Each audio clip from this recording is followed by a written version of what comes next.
আসসালামু আলাইকুম, welcome to Nasima's kitchen. কেমন আছেন সবাই? আজকে রান্না করব চিকেন স্প্যাগেটি। তো খুবই সহজভাবে আমি স্প্যাগেটিটা রান্না করে দেখাবো। তো আমি এখানে নিয়ে নিব 300 গ্রাম চিকেন, বনলেস চিকেনটাই নিয়েছি। নিয়ে ছোট ছোট করে আমি এগুলোকে কেটে নিলাম, খুব ভালো করে আমি পরিষ্কার করে নিলাম। তারপরে আমি এগুলোকে এখন ম্যারিনেট করব। 1 টেবিল চামচ দিয়ে দিব আদা রসুন বাটা, হাফ চা চামচ করে দিব জিরার গুঁড়া, গরম মশলার গুঁড়া, আর দিব গোলমরিচের গুঁড়া, আর দিয়ে দিব এখানে লাল মরিচের গুঁড়ো হাফ চা চামচ, স্বাদ অনুযায়ী দিয়ে দিব লবণ, 1 টেবিল চামচ দিব লেবুর রস, 1 টেবিল চামচ দিয়ে দিব সয়া সস। তো দিয়ে খুব ভালো করে আমি এগুলোকে মেখে একটা সাইডে রেখে দিব, এতে করে খুব ভালো ম্যারিনেট হয়। তো চিকেন রান্না করার জন্য চুলা একটা হাঁড়ি বসিয়ে পরিমাণ মতো দিব তেল, 3 থেকে 4 কোয়া রসুন কুচি করে দিয়ে দিব। তো এগুলো একটু হালকা বাদামি কালার করে ভেজে নিব। ভাজা হয়ে যাওয়ার পরে ম্যারিনেট করে রাখা চিকেনগুলো দিয়ে দিব।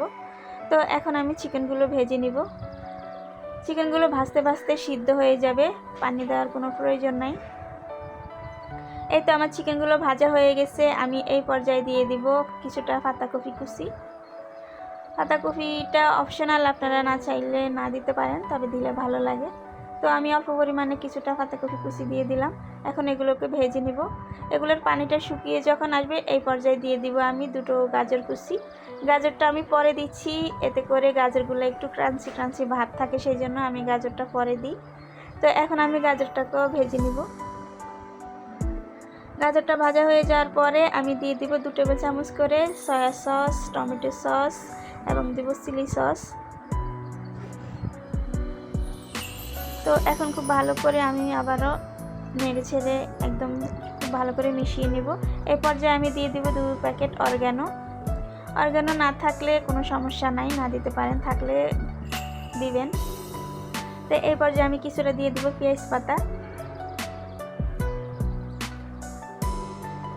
তো এটা দিয়ে আমি এখন খুব ভালো করে এগুলোকে মিশিয়ে নেব।